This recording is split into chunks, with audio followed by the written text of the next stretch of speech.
And it's a good Sunday morning. Welcome to Church of the Total Man, a church for men. Today we're going through Proverbs chapter 14.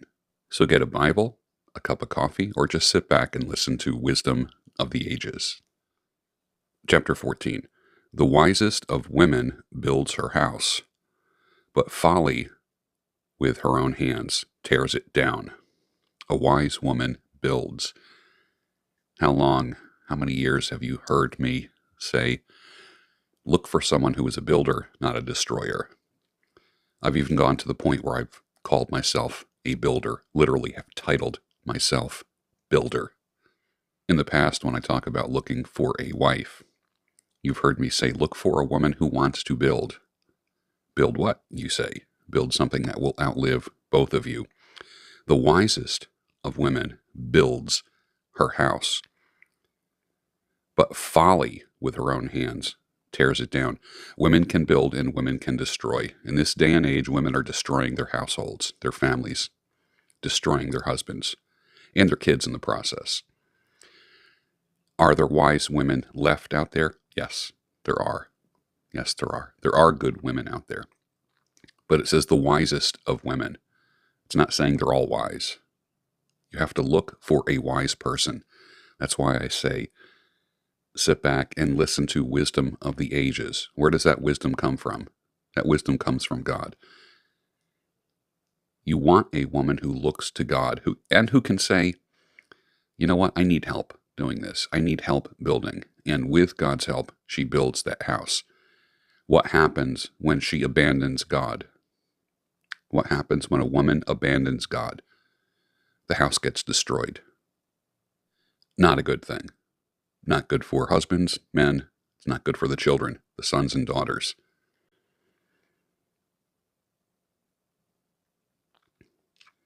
Whoever walks in uprightness fears the Lord, but he who is devious in his ways despises him. Devious, deviating from a path. That's what devious is. Whoever goes off the path of wisdom. By the mouth of a fool comes a rod for his back, but the lips of the wise will preserve them. You do dumb things, you get dumb prizes. In a more popular way of saying it. Following the rules. Now, I'm not one who is a big rule guy. I have some basic rules, and so do you. You have basic rules. Where there are no oxen, the manger is clean, but abundant crops come by the strength of the ox. But when I look deeper, it means that when there is activity, when there is things going on in the barn, when there's a mess, when there's resources that are around, that means there's some abundance there. It's like a kitchen. Kitchen might be beautiful, but how beautiful is it if the refrigerator and the cupboards are empty? Crumbs and food and plates and forks and knives and pots and pans being washed are signs of life, are signs of activity for what that kitchen was designed for. Kitchens aren't designed just to look pretty. They're meant to be productive. Barns and agricultural equipment, same thing. They're not there to look pretty. They are there to produce.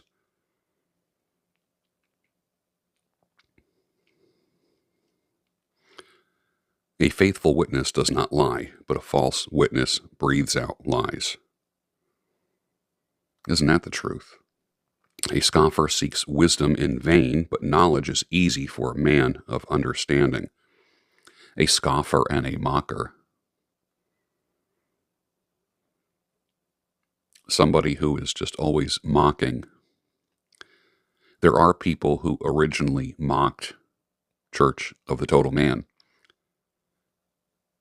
but have written me and said, I rely on this almost every Sunday now, because I'm not jamming anything down anyone's throat. I'm not trying to push anything on anybody. I'm just sharing wisdom of the ages, and I'm calling it Church of the Total Man, a church for men.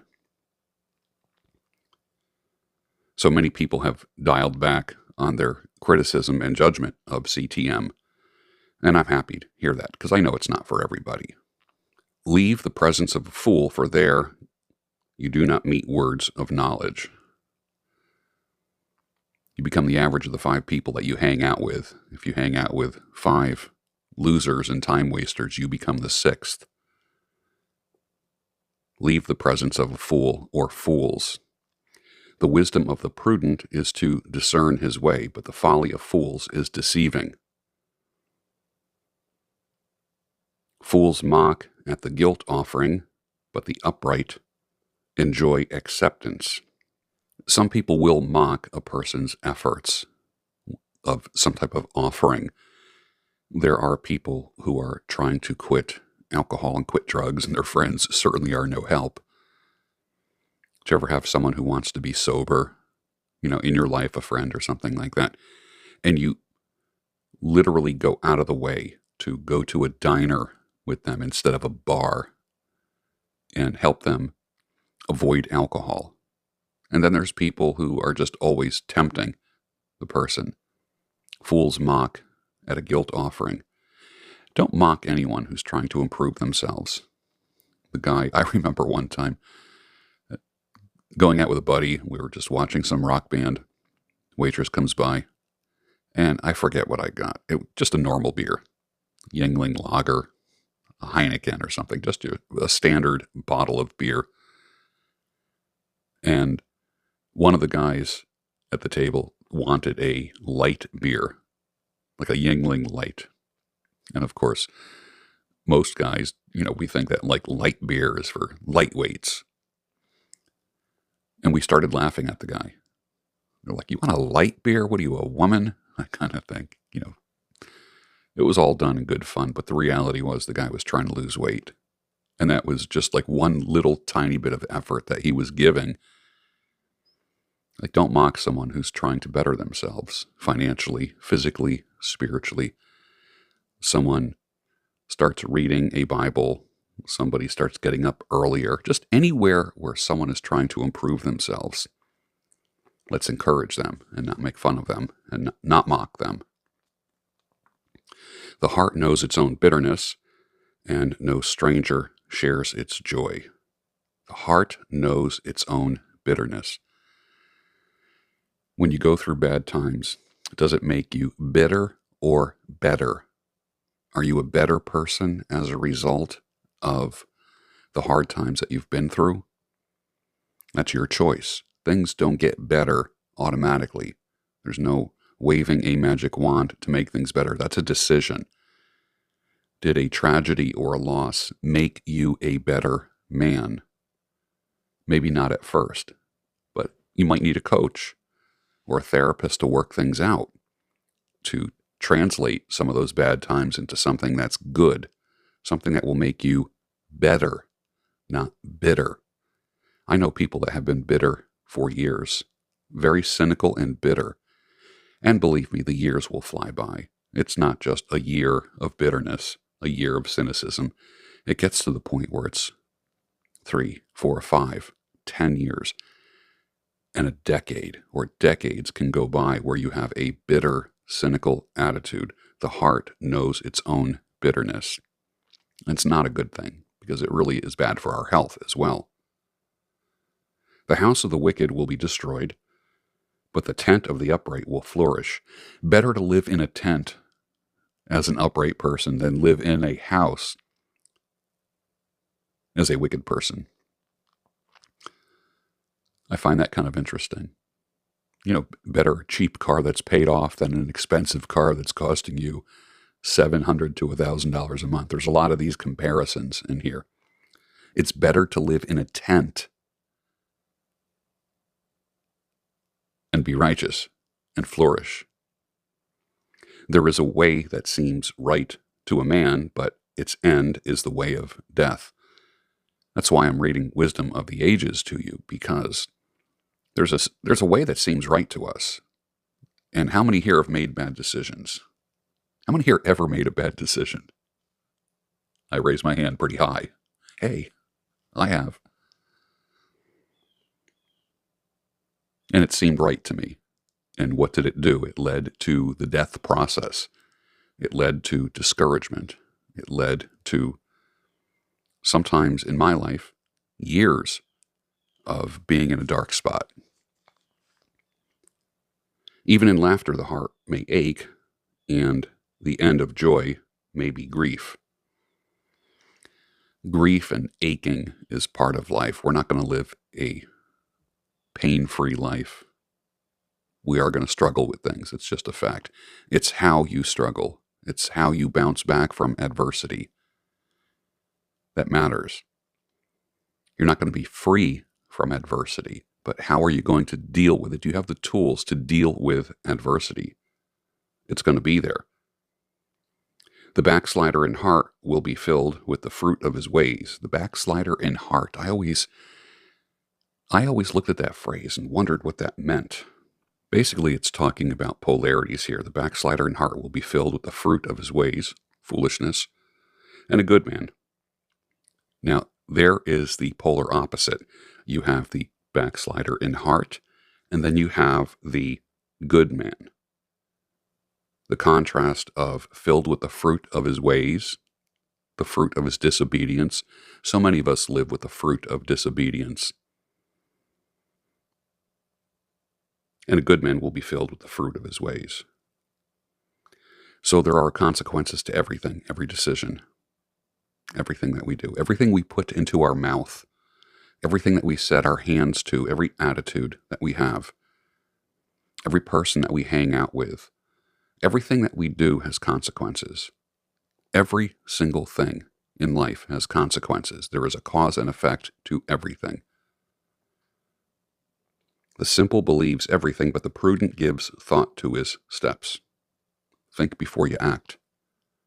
Pretty simple. I like to say stop, breathe, think. When you have to make a decision, don't be impulsive.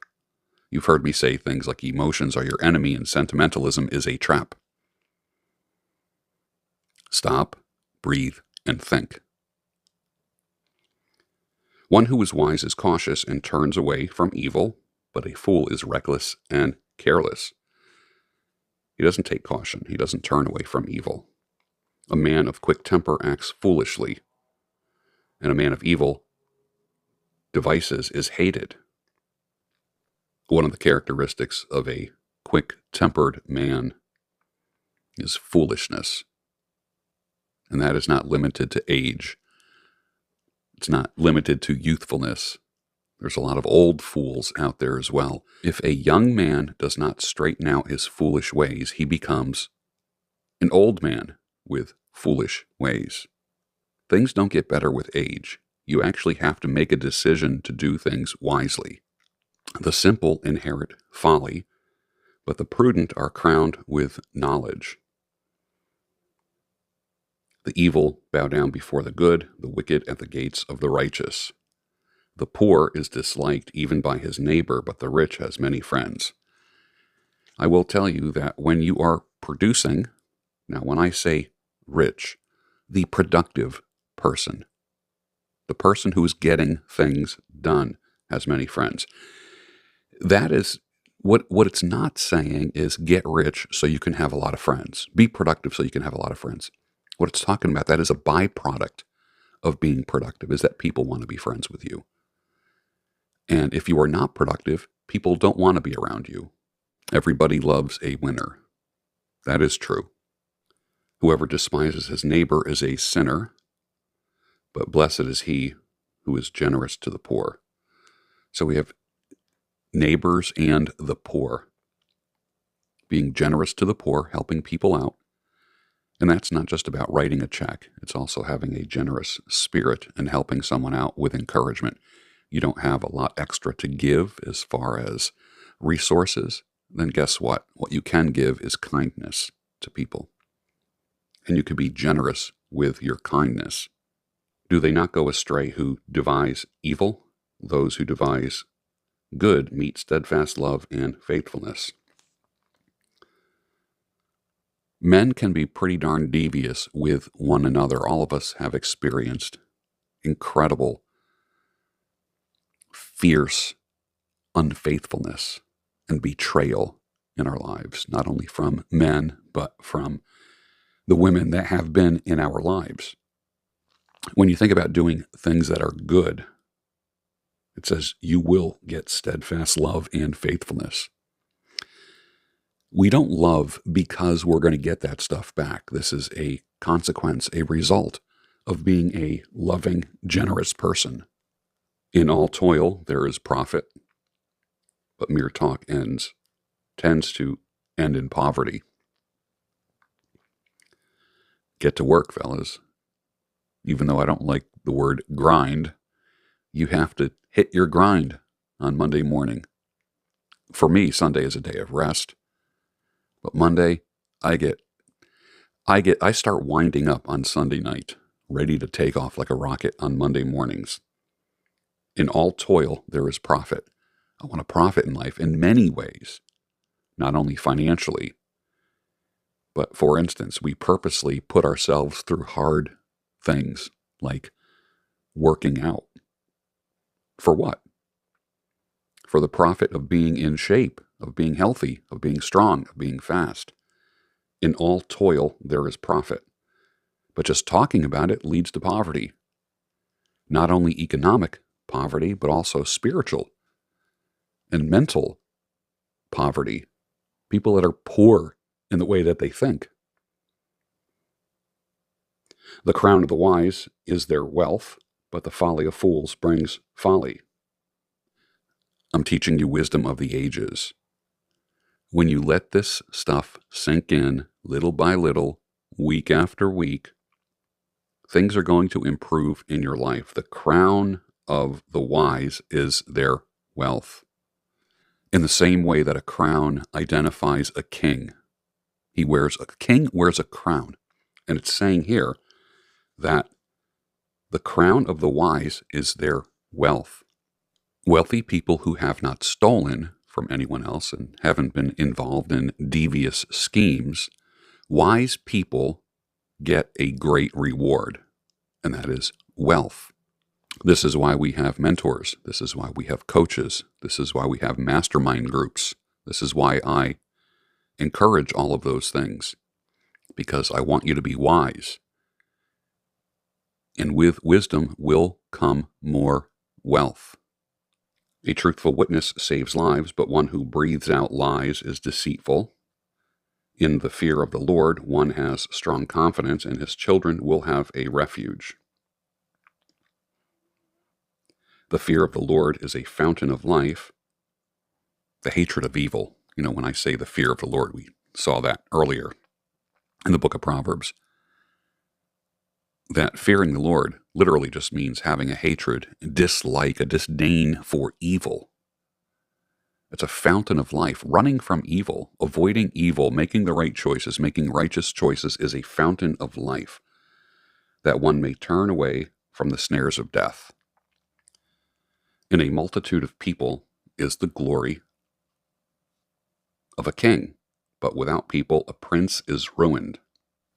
Whoever is slow to anger has great understanding, but he who has a hasty temper exalts folly. Anger doesn't get you anywhere, does it? Having that quick anger thing, that short fuse, that itchy trigger finger, as they say.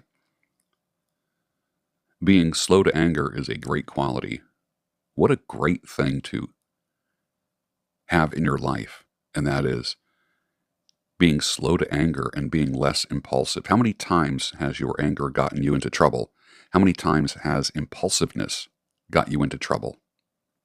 How many times have I had to say, stop, breathe, and think? A tranquil heart gives life to the flesh, but envy makes the bones rot. A peaceful heart. I've been on a roll for the past couple weeks by saying that peace is a true commodity. We want peace in our lives. As men, we settle where we have peace. Doesn't matter if it's a guy friend or a girlfriend or a wife. We want peace. We want a peaceful home. A peaceful, tranquil heart gives life to the flesh. Nothing like a peaceful home, right? A tranquil life makes you feel good, healthy. Whoever oppresses a poor man insults his maker. but he who is generous to the needy honors him. You honor God by being benevolent with people, not just with money, but maybe with your hands, helping someone out, helping someone move, being generous with your muscles, going shopping for somebody, caring for somebody's pet while they were away or in the hospital or unable to do it. Generous with your entire life. We honor God with our generosity to people. The wicked is overthrown through his evil doing, but the righteous finds refuge in his death. Death isn't that scary when you know where you are going. If you feel that this is it, here, I personally do not believe that this is it. I believe that there is a life after this. But I will say, if you do believe that this is it, and I know a lot of people like that, and I'm not condemning them in any way, but if you believe this is it, then you tend to live this to its fullest. So what do Christian believers gain from those who don't believe in any kind of afterlife? What is the one thing we can get from them? And that is live life to its fullest. What a great advantage. What a winning combination. Being a follower of the wisdom of the ages and living life to its fullest. What a great combo that is. Wisdom rests in the heart of a man of understanding, but makes itself known even in the midst of fools. Righteousness exalts a nation, but sin is a reproach to any people. Yeah, we've seen nations go down, haven't we? From the decisions of their leaders. Righteousness exalts a nation. A servant who deals wisely has the king's favor. Or that could be an employee. But his wrath falls on one who acts shamefully. It's nice to have the favor of a boss, of a supervisor, of a manager. One of the things that I'm skilled at is making a great workplace. I remember I got a Christmas card from the CEO of a company I worked for at one point, and I probably had about 40 employees under me at that time. And I remember in his Christmas card to me, it's one of the best compliments I ever got, and that was, thank you for making, and the company's name, thank you for making us a great place to work. I had the favor of the CEO. Thank you for making this place a great place to work. Apparently, he had been hearing rumors that it was actually pretty cool to work for me. I was helping people climb a career ladder and reach their goals on their job and being pleasant. A servant who deals wisely has the king's favor, and I look for the favor of my employer. Well, that's it. Proverbs chapter 14. I hope you learned something on Church of the Total Man, a church for men. See you again soon for Proverbs chapter 15.